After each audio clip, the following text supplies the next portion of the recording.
Rise and grind once again. What's up, guys? Sorry about my voice. I think I got a little sick, or a little flu bug or something, or maybe I'm just not. When I'm teaching, I'm not using the mic, or I like to yell. I guess I don't know, but I do feel like I'm a little under the weather. But I've noticed I'm going to talk to you today about thoughts and how your thoughts manifest into your physical being. I know that sounds profound and deep, and you're like, how do you know this? Well, from personal experience, and I research everything, and I read tons of books, tons of books. I mean, I didn't before. I used to just kind of pick up a book, read it, and then put it down and never pick it back up again, and then maybe use it for like to put my drink on because I didn't have a I didn't have a coaster, so or a doorstop or something. And I realized that knowledge is the new currency of gold. Um, as we all know, money is just paper and is controlled by the central banks, and we don't even know if money's worth anything anymore. But knowledge will always be worth. It will always be priceless.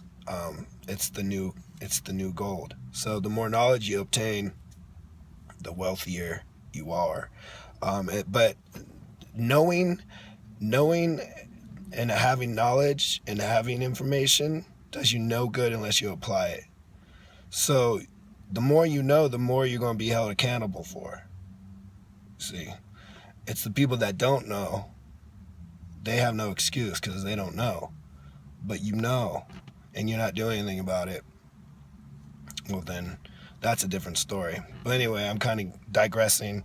Um, so I'm sick, I'm not feeling well, but I noticed the last couple of days, I try to be a very positive attitude type of guy, but life is can get everyone down. We all face our demons, and I've been struggling with one personally for months. So I cut that little bad habit out of my life, and it affected me because I was so attached to it.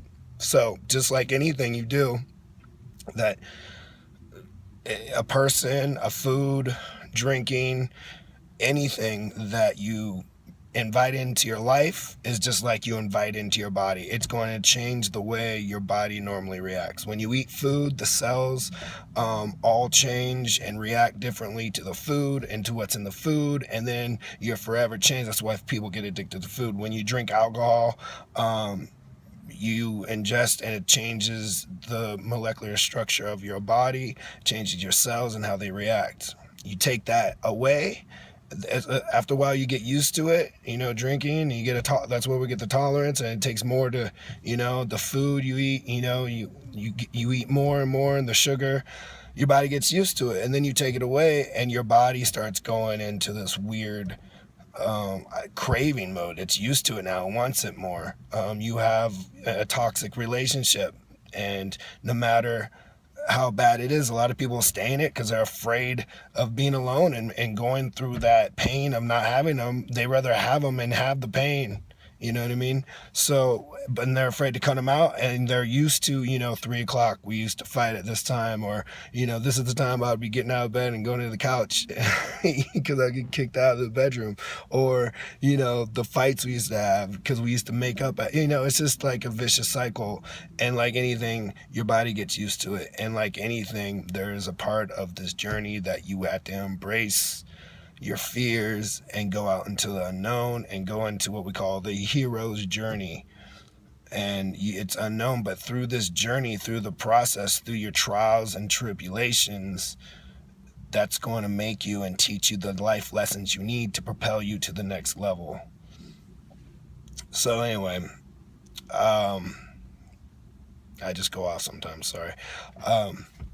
I've been sick, but I'm feeling better. And what I'm doing instead of medicine is always kind of like in the background for me, unless it's really, really imperative that I need to go to the doctor or something like that. But if it's something like this, it's always holistic for me first. Try that. And I've noticed ever since I've changed my mind and my thoughts and my patterns, I've been more productive. I've been feeling better, even though I'm still going through this, but your body needs to get stuff out sometimes. It needs a detox, and it does it naturally. And people think a runny nose and your throat, something's wrong, but actually your body's working right. It's actually getting things out. Man, my phone always goes off when I'm doing the video. It's getting things out naturally, and you just have to go with the process. But within that, I just got on a little nature hike out here. It's beautiful, it's cold. But I went and found myself in nature. I took my shoes and socks off, went in the grass, and grounded myself and grounded my energy. And man, do I feel so clear right now in my headspace. And I just disengaged from all thoughts. I just quiet everything down, slowed it down. And it's amazing the healing in that meditation. It's amazing how your thoughts, see, I watched this video and it was talking about thoughts and how we're not scared of the things that we think we fear. We're scared of what we think.